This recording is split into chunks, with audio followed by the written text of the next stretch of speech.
Rahim. Toute la louange est à Allah, Seigneur des mondes, Créateur des cieux et de la terre. Louange à lui pour ses grâces et ses bienfaits sur nous.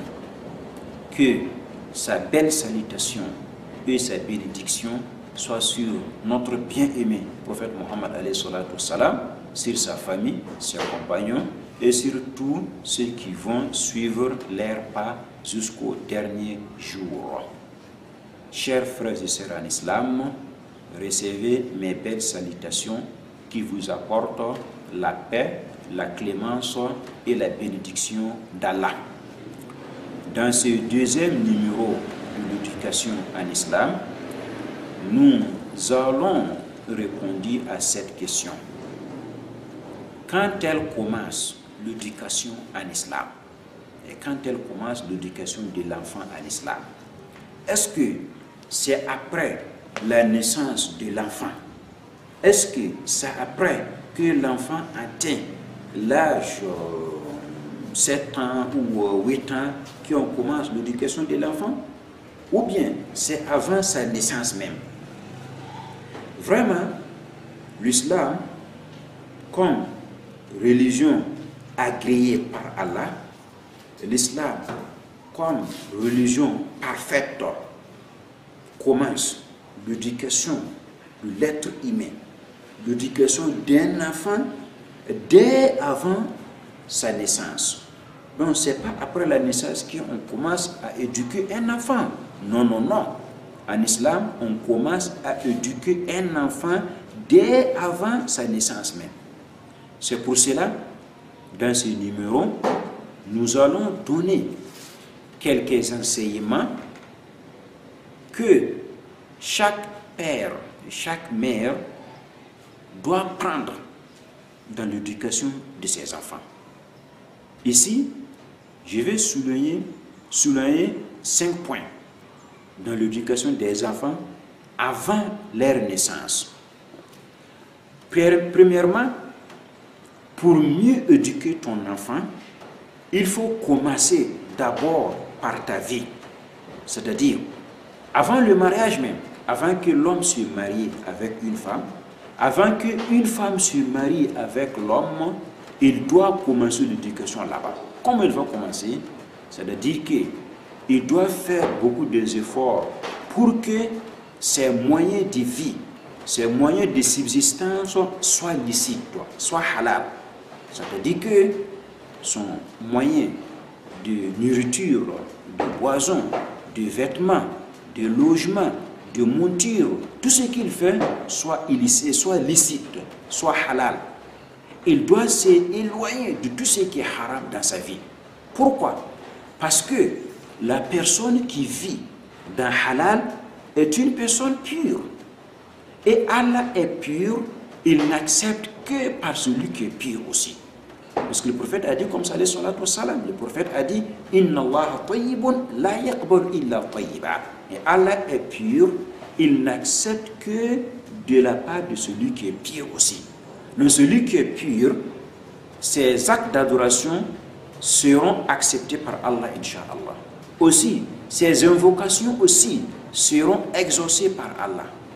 Mais celui qui est sale, celui qui mange n'importe quel il a trouvé, sa nourriture, ses boissons, ses vêtements, ses moyens de déplacement, il s'en fout. Donc il n'est pas pur.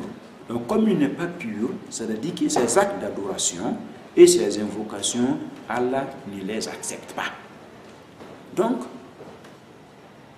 l'homme qui veut éduquer ses enfants, la femme qui veut éduquer aussi ses enfants, il doit commencer par où? Par les moyens de vie, les moyens de la vie. Je vais vivre comment?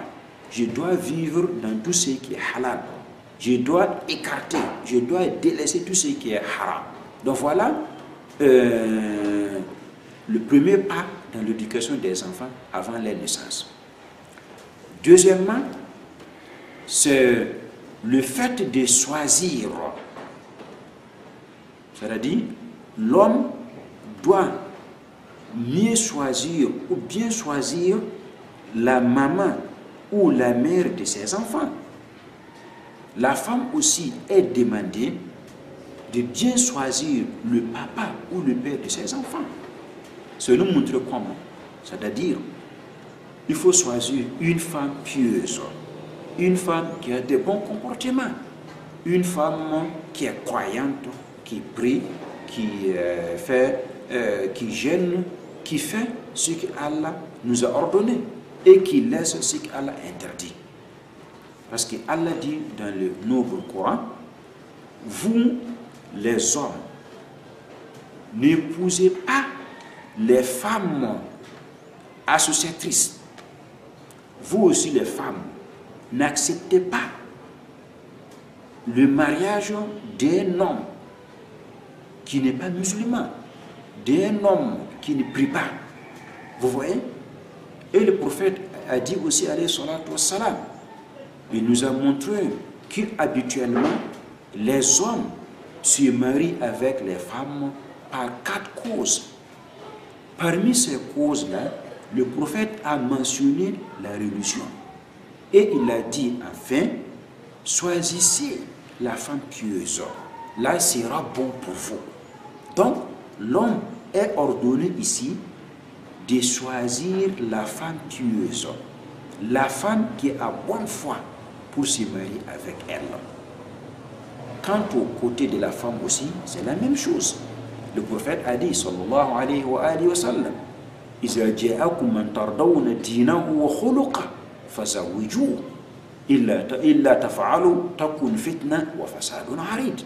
Donc le prophète dit ici, si un homme ou si un jeune homme vient chez vous pour demander la main de votre fille, regardez-le.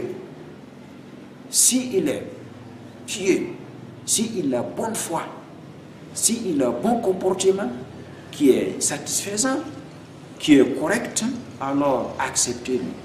Donc donnez-le votre fille en mariage. Si vous ne faites pas cela, il aura beaucoup de dégâts. Il aura des fitnes. Donc ça aussi nous montre quoi? Que le papa de la fille ou le tuteur de la fille ne doit pas donner la fille à la personne qui n'est pas religieuse, à la personne qui n'initie pas Allah. Donc, nous disons ici que notre deuxième pas dans l'éducation de l'enfant, avant sa naissance, c'est le fait de choisir couple. Parce que si l'homme est religieux et que la femme aussi est religieuse, les deux se réunissent dans une maison. Les enfants qu'ils vont amener dans ce monde-là, Inch'Allah, les enfants vont trouver que leur père et leur maman sont déjà dans la religion, sont déjà des gens qui ont des bons comportements. Donc, automatiquement, les enfants vont prendre ces bons comportements-là. Comme on dit que l'environnement façonne. L'environnement façonne. C'est-à-dire que l'enfant qui vit dans un environnement de piété, de bonnes actions, lui aussi sera un enfant pieux. Et aussi, l'enfant qui vit dans le milieu égaré, où il y a des voleurs, il y a des menteurs, il y a des ceux qui font des mal. Donc, l'enfant là sera façonné comme les autres aussi. Donc, notre premier pas était quoi? C'était le fait de vivre dans licite. Deuxièmement, c'est le fait de choisir la femme pieuse ou d'accepter l'homme pieux. Troisième étape pour l'éducation des enfants avant leur naissance, c'est quoi? C'est l'invocation. C'est le fait de pleurer, de demander à Allah, de prier à Allah de te donner un bon enfant. Parce que l'éducation là, c'est pas toi qui peux éduquer ton enfant. Hein? Non, non, non. C'est vrai que tu fais beaucoup d'efforts. Tu veux que ton enfant devienne un bon enfant. Mais ce n'est pas par ta choix. C'est Allah qui fait ce qu'il veut. C'est pour cela, l'homme même ce qu'il est faible, il n'a rien. Donc, il va se repentir à Allah, de lui demander, oh Dieu, donne-moi un bon enfant. Donne-moi des enfants pieux. Vous voyez dans le Saint-Coran, il y a des prophètes, il y a des messagers qui ont demandé à Allah de leur donner des enfants.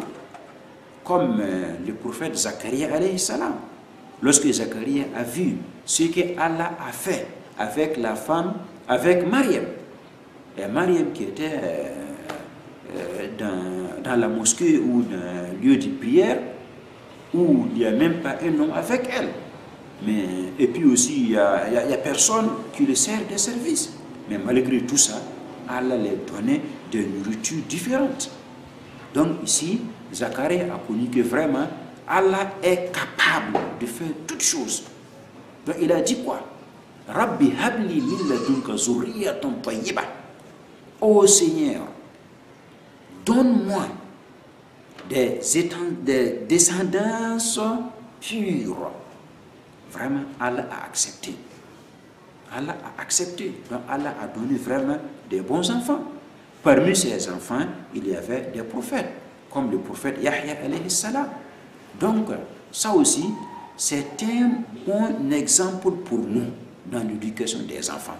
Donc, avant d'avoir l'enfant, il faut demander à Allah d'abord.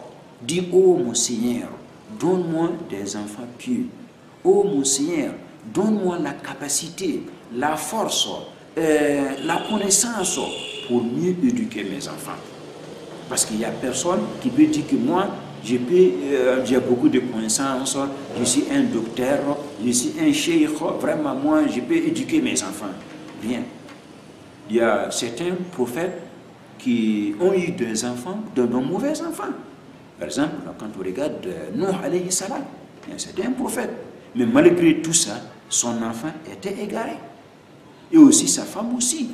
Vous voyez? Donc, troisièmement, nous devons demander beaucoup à Allah de nous donner des bons enfants. Quatrième pas de l'éducation des enfants avant les naissances, c'est quoi? C'est le fait de prononcer le nom d'Allah et quelques invocations lors des rapports sexuels. Bon, peut-être certains seront étonnés. Mais pourquoi on prononce le nom d'Allah en rapport sexuel? Pourquoi on fait des invocations là-bas? On dit que vraiment, c'est pour nous montrer que Iblis, diable, que Allah a maudit, il est prêt de nous déranger, de gâter toutes choses. Donc le prophète a dit, alayhi salatu wassalam, que celui qui prononce le nom d'Allah et fait l'invocation suivante avant de faire le rapport sexuel avec sa femme, si Allah a prescrit qu'il aura un enfant de cet rapport-là, l'enfant-là serait éloigné du diable par la grâce d'Allah. Donc, quand tu t'approches de ta femme, ne presse pas. D'abord, prononce le nom d'Allah. Il faut dire Bismillah. Puis tu dis Allahumma jannibna shaytana wa jannib shaytana ma razaqtana. C'est-à-dire Bismillah. Aïe, par le nom d'Allah que je vais faire ces rapports-là. Je demande la bénédiction d'Allah dans ces rapports avec ma femme. Ô Seigneur, éloigne-moi et ma femme de Satan. Éloigne Satan de ce que tu veux nous donner dans cet rapport-là. Vous voyez ici comment l'islam nous enseigne. Il faut faire tout ce qui peut écarter Satan de ton enfant. Et ici, si par la grâce d'Allah, Allah te donne un enfant, et cet enfant-là est loin de Satan, pensez ici, est-ce qu'il y a une chose bonne qui sera difficile à cet enfant-là pour le prendre? Jamais. Parce que comme il est déjà loin de Satan, ça veut dire qu'il est près d'Allah. Donc, ça veut dire qu'il est déjà prêt pour accepter la religion, pour accepter tout ce qui est bien. Il est prêt aussi de laisser tout ce qui est mauvais, tout ce qui n'est pas bon. Donc c'est pour cela, nous les musulmans, nous sommes demandés fortement, nous sommes demandés de faire cette invocation lors des rapports sexuels avec nos femmes. Qu'Allah nous protège tous. Cinquième pas et dernier pas, c'est quoi? C'est que dès que la femme sent qu'il est tombé enceinte, elle aussi doit vivre, doit multiplier les invocations et les évocations. C'est-à-dire quoi? Si une femme sent que, masha'Allah, je suis enceinte, j'ai un enfant dans mon ventre, elle doit faire quoi? Comme action de l'éducation de l'enfant, elle doit se repentir à Allah. Elle doit penser beaucoup sur Allah. Elle doit multiplier les invocations. Elle doit lire beaucoup le Coran. Pourquoi? Parce que la femme qui lit ou qui récite le Coran, l'enfant qui est dans son ventre là est influencé par cette lecture-là. C'est-à-dire que la femme qui lit le Coran durant sa grossesse, donc l'enfant ou l'être humain qui est dans son ventre là est influencé ou est touché par cette lecture-là. Donc ce n'est pas seul les êtres vivants comme nous qui sont touchés par le Coran, non. Même les enfants qui sont dans le ventre de la maman aussi sont touchés par le Coran. Aussi, si la femme fait beaucoup d'évocations aussi, Inch'Allah, l'enfant sera touché aussi par des invocations. La femme qui fait Subhanallah, Alhamdulillah, La ilaha illallah, Allah Akbar, mutuellement, c'est très bon. Et ici, nous avons des exemples coraniques ici. Regardons par exemple la maman de Maryam, la femme de Imran, qui s'appelle Hinna bint Faqouz. Hinna, durant sa grossesse, elle a dit quoi? Elle a dit, oh Dieu, je sens maintenant qu'il y a un enfant dans mon ventre. Cet enfant-là, je veux qu'il soit exclusivement pour toi. Donc je veux les placer dans le lieu de l'adoration pour qu'ils servent les adorateurs, les prophètes, les hommes. Mais elle pensait que l'enfant là sera garçon. Mais Allah fait ce qu'il fait. L'enfant là est venu quoi? Est venu une fille. Mais malgré tout ça, elle n'est pas fâchée. Non, non, non. Elle a dit qu'Alhamdulillah, ça aussi, c'est un don d'Allah. Donc, elle a demandé à Allah quoi? Elle a demandé à Allah la protection contre Satan pour cet enfant et tous ses descendants. Donc, elle a demandé à Allah d'éloigner Satan, le diable, le mauvais là, contre cet enfant et contre les enfants qui seront engendrés par cet enfant aussi. Et voilà qu'est-ce qu'Allah a fait. Allah a accepté quoi? Ses invocations. Allah a fait venir son prophète Isa alayhi salam de Maryam. Donc ça nous montre que vraiment, en tout cas, la femme qui lit beaucoup le Coran, qui fait beaucoup des invocations, qui se répartit beaucoup à Allah durant sa grossesse, Inch'Allah, ça aussi, c'est une action qui influence beaucoup sur l'éducation des enfants. Donc, voilà, quelque part, voilà quelques enseignements islamiques dont nous devons faire pour mieux éduquer nos enfants avant leur naissance. Voilà, chers frères et sœurs en islam, la grande différence entre l'islam et les autres religions ou les autres philosophies. Parce qu'en islam, on n'attend pas jusqu'à après, quand on voit l'enfant est né et l'enfant vivre après 6 ans, 7 ans, qu'on commence l'éduquer. Non, non, c'est pas comme ça. Non, non, non. On commence profondément d'abord. Avant que l'enfant vienne d'abord, on va commencer à nettoyer le lieu où l'enfant va naître, où l'enfant va vivre. Donc il doit venir dans un lieu qui est déjà bon. Donc, pour conclure, on a mentionné 5 pas pour l'éducation des enfants avant leur naissance. Premièrement, c'est le fait de vivre avec des moyens licites. Deuxièmement, le fait de mieux choisir le couple Donc l'homme doit choisir une femme bonne, la femme aussi doit choisir un homme qui est bon. Troisièmement, c'est le fait de multiplier des invocations, de demander à Allah de te donner des bons enfants. Quatrièmement, c'est le fait de prononcer le nom d'Allah et quelques invocations lors des rapports sexuels. Et cinquièmement, c'est le fait aussi, lorsque la femme sent qu'elle est tombée enceinte, elle doit se repentir à Allah, elle doit lire beaucoup le Coran, elle doit multiplier des invocations pour que, Inch'Allah, l'enfant qui est dans son ventre soit pieux aussi, soit touché de ce qu'il attend de faire de sa maman. Donc, pour terminer, nous demandons à Allah qui nous a créés, et nous le demandons de nous réformer d'abord. Qu'Allah nous réforme, qu'Allah réforme nos femmes, qu'Allah réforme nos enfants, qu'Allah nous éduque tous, nous et nos femmes et nos enfants. Donc je vous aime tous et je demande à Allah de vous bénir. Wassalamu alaikum wa rahmatullahi wa barakatuh.